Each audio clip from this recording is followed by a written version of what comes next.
With the political capital Labor now has, should it put carbon pricing back on the agenda? Well, I think Australia would be better off if we did.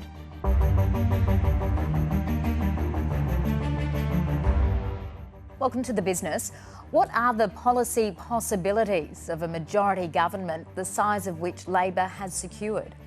They are very large, Kirsten. This is an historic election result. Redolent of 1943, Curtin had become Prime Minister in a hung parliament, no majority, and he won in a landslide in 43. The ratios of opposition to government, and within the opposition ratios of National Party, then the Country Party, to Liberals, is pretty much as it is today. The Curtin government, with Chifley as Treasurer, set up the Department of Post-War Reconstruction and developed the reform program which was implemented after the war, mostly after the 46 election, and set Australia up for a couple of decades of full employment with rising incomes. There's an opportunity to do something like that again. Will that opportunity come within the next 3 years of government, or do you see this Labor government starting a bigger conversation within this term to put to voters when asking for another term in office? Well, it's already laid a basis for strong action in this term. The most important things to get a strong productivity-raising reform program going are a return to full employment. Australia's had unnecessarily high unemployment for a long time, certainly since 2013, and we can take unemployment lower without risking inflation. I think the Reserve Bank's been learning lessons about mistakes it's made over the past 12 years and is ready to support the government in moving to genuinely full employment. That will do wonders for the budget deficit. It will also lay the foundations in the community for acceptance of the structural change that's necessary for rising incomes. The second most important thing is getting the energy transition right and grasping Australia's opportunity to build new zero-carbon industries, which will be in great demand especially in Northeast Asia, China, Korea, Japan, and in Europe, Germany and the rest of Europe, as those countries have difficulties moving towards zero net emissions from their own renewable energy resources. Does another 3 years of Labor governments rewiring the nation lock in the energy transition to renewables? Oh, it doesn't lock it in. There's a lot more that needs to be done, but the foundations are there.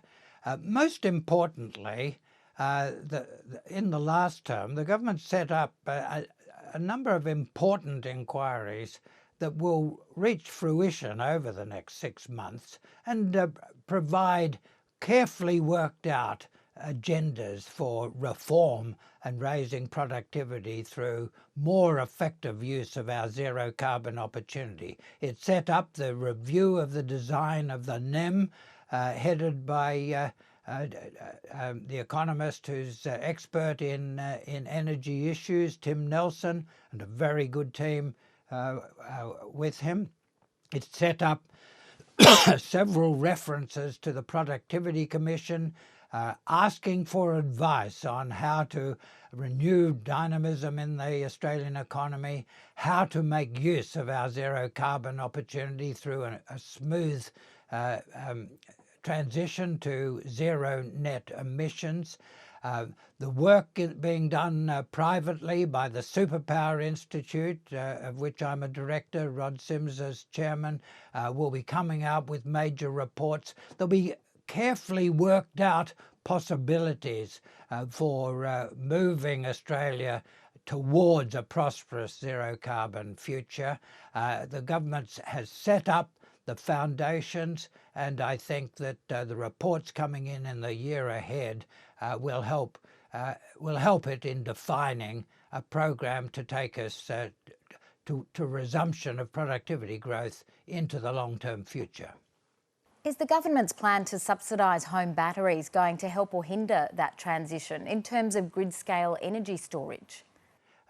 Certainly the greater use of batteries in our major cities, household batteries, and the use of car batteries in electric vehicles to feed back power when power is scarce and expensive, and to absorb power when it's abundant and cheap. That will help a little bit in stabilising the grid, but that's not part of the main story. The story of building Australia's superpower industries is a story of grid-scale storage, grid-scale generation, grid-scale industries that make a transformative difference to Australian economic performance. How big a role is there for gas? Is Labor going to have to greenlight new reserves, as Woodside and Santos are calling for? Well, we don't need much gas for a smooth energy transition. Some will be necessary, but we're actually using less gas now than we did a few years ago, and we'll need less in a few years' time than we need now. Certainly a tiny proportion of what we export will be plenty.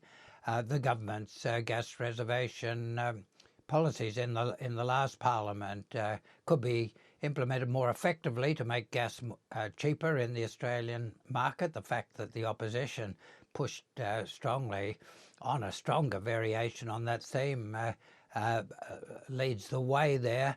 We need some gas, but the quantities will be less in future than we need now. With the political capital Labor now has, should it put carbon pricing back on the agenda? Well, I think Australia would be better off if we did. The government didn't promise that at the last election, didn't rule it out, but didn't promise it. They'll be in no hurry to add new things to what's a pretty big agenda. I don't think they'll start with that. But let's let the policy discussion run. And if we have a good discussion about what's necessary for raising productivity in Australia, raising Australian incomes in the longer term, if business talks the truth and is prepared to point out the advantages of carbon pricing so we can let markets work, if all those things happen, then a foundation can be laid for carbon pricing sometime in the future. In terms of the other big structural changes you'd like to see, is it time to dust off the Ken Henry tax review? Oh yes, I think there are a number of elements of that that would be very helpful. Probably the biggest element of that was Ken Henry's mineral resource rent tax. That was briefly, it was announced that the government was going to implement that. A version of it was briefly implemented. The mining industry jumped on it. Tony Abbott repealed it. That was the biggest single issue in the Henry review. It'd be good to have that back on the agenda, but I imagine the government will take its time about that. Henry also put on the agenda, didn't actually recommend some major changes to the ordinary corporate income tax. The Henry review suggested moving towards a cash flow based tax. With colleagues, I've argued for a variation on that theme that could increase incentives for investment and incentives for innovation, help productivity growth without, on balance, damaging the revenue. And of course, the government can't afford to damage the revenue at a time of very strong pressure on the budget. Professor Ross Garnaut, good to speak to you. Very nice to talk to you, Curtin.